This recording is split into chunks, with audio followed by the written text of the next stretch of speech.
Plastic waste is a menace, a national menace that needs to be curtailed. Between 25% is collected. The question we ask ourselves is where do all these remaining plastics go to?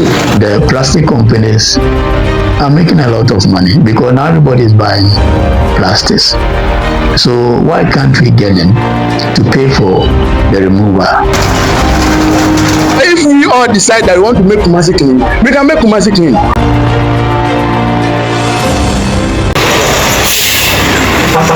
Plastic waste has become a significant challenge for Ghana in recent years, affecting almost every community across the country. The nation generates over 1 million tons of plastic waste annually, with only about 2 to 5% of this being recycled. Ghana generates about a little over 1 million tons of plastics every year. And then unfortunately between 2 to 5% of this waste is properly handled or recycled. This paints a grim picture of the plastic waste crisis in the West African country. In the Ashanti region, once known as the Garden City of Ghana, the situation is particularly concerning. The previously green environment has been taken over by an influx of plastic products, resulting in gutters and various parts of the city being covered with these materials. Alaba, located in the Kumasi Central Business District, is one of the hardest hit areas. These bottles are even too small. All the gutters have clogged here. 1 minute after a downpour, this place is mostly covered with plastic waste. The plastic products do not really help us. Some people, after consuming the content, just dump the waste anyhow. After every downpour, the region is often inundated with plastic waste, leaving residents anxious about the consequences. There is a mosquito invasion here due to plastic waste clogging the gutters. Some people urinate in plastic bottles. This behavior is harmful and does not help us. There are so many mosquitoes here. We can't even stand outside in the evening. All the gutters here have clogged.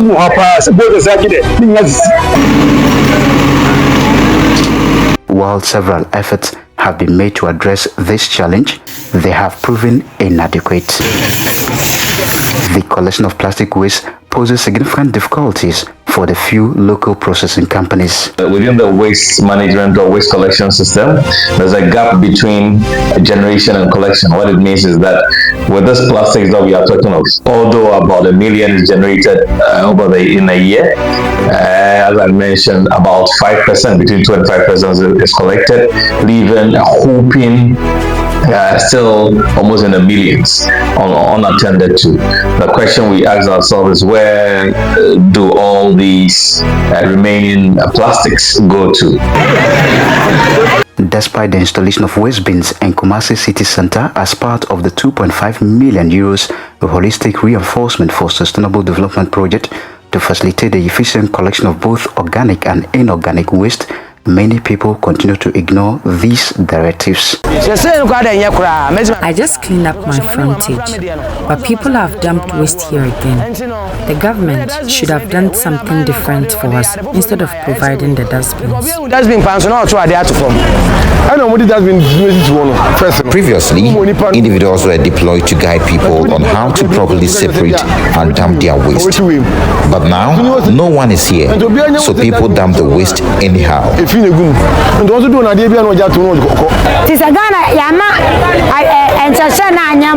We need to intensify education on proper waste management.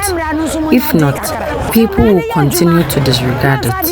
The laws must also be enforced. If the laws were effective and people faced consequences, I don't think this situation would happen.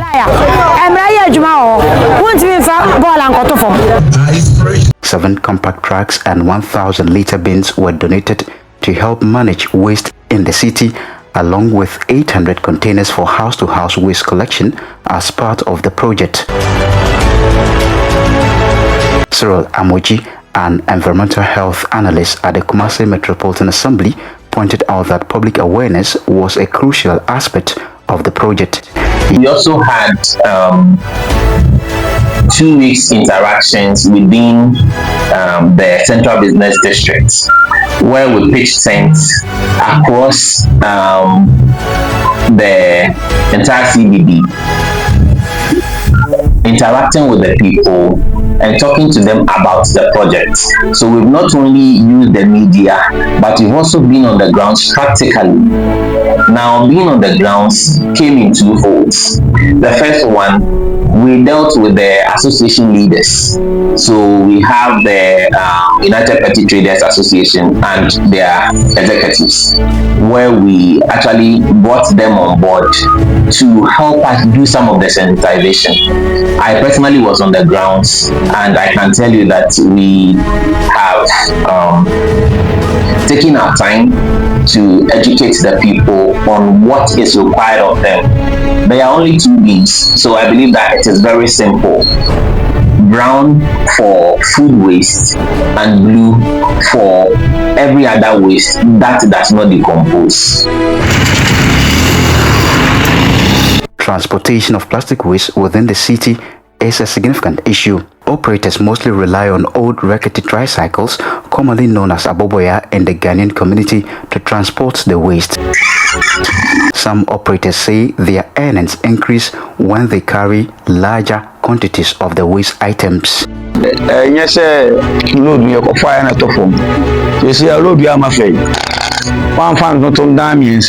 If I don't carry at least 3 more mosquito nets full of plastics, I won't make enough money to buy fuel or food.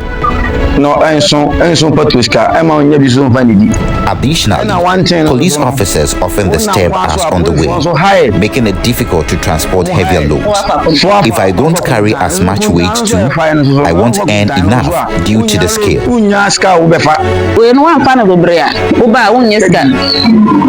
If we don't collect enough plastics, we won't make enough money. Unfortunately, the aboboya is small and sometimes spill the waste on the road. Having larger vehicles will significantly help. Sometimes I struggle just to cover my fuel cost.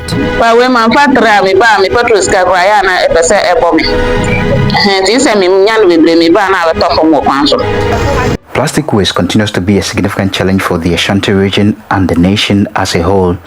A deputy director for the Water Management Department of the Water Resources Commission in the Ashanti region and head of the Pra Basin, Abinadufie Redu Brahman, said plastic waste is a national crisis that needs urgent attention. Plastic waste is a big worry nationwide, and especially for the Water Resources Commission, because you see a lot of these plastics ending up in our water bodies and in our gutters, choking our gutters, and in turn causing flooding within our cities. So the plastic waste is a menace, a national menace that needs to be curtailed. According to Professor Chireboaten, an environmental expert and lecturer at the Faculty of Renewable Natural Resources at the Kwame Nkrumah University of Science and Technology, companies contributing to plastic pollution should be held accountable for the collection or recycling of their waste. My opinion is that the polluter must pay. So whoever is contributing to the plastic menace has to pay towards its either recycling or its removal. Plastics can persist in the environment for hundreds of years as they are not biodegradable, leading to adverse impacts on society. They are not biodegradable, should I say, and because of that they tend to stay around for a longer time, over hundreds of years, and then when that happens they tend to even contaminate the soil. Some destroy the soil structure when they are left without being attended to. So these are some of the adverse effects that plastics can cause to the community. Dr. Frank Amwakahini, the Ashanti Regional Minister, urged the public to support efforts in keeping Kumasi clean. Public education is a key component of SAVE. We need to take ownership of the refuge we make ourselves. Just like when you go elsewhere, and you make refuse and you cannot dump it on the street or anywhere. We should be able to take that ownership as citizens. Because if we all decide that we want to make Kumasi clean, we can make Kumasi clean. If we all decide that we don't want to make Kumasi clean, same will happen. Everything depends on us as citizens. So I want us to have this one accord. At this time, we want to put our feet down and make sure that we reduce the filth to the barest minimum. One potential solution to combat plastic waste pollution in Ghana is to implement a ban on the importation of plastic products. However, many experts warn that this could have severe economic consequences for the country's economy, although some believe it should be considered in the future if the problem continues to escalate. So I think that one practical way is to make it expensive to use plastics. Of course, other options can be considered, but total ban, I'm afraid, is not likely to happen because of the economic implications. Other countries have done that, and I think they've gotten the gains. The reason is that if you think plastic is posing huge challenges to the environment, and we don't have means of handling them, then the easy way is to ban the importation of plastics so that they don't become a menace again. Because even the ones in here, we are not handling it to the fullest. But then the issue is, if you look at on the other side, what are people also getting from the plastics? The thing is that people also live or have their livelihoods on plastics.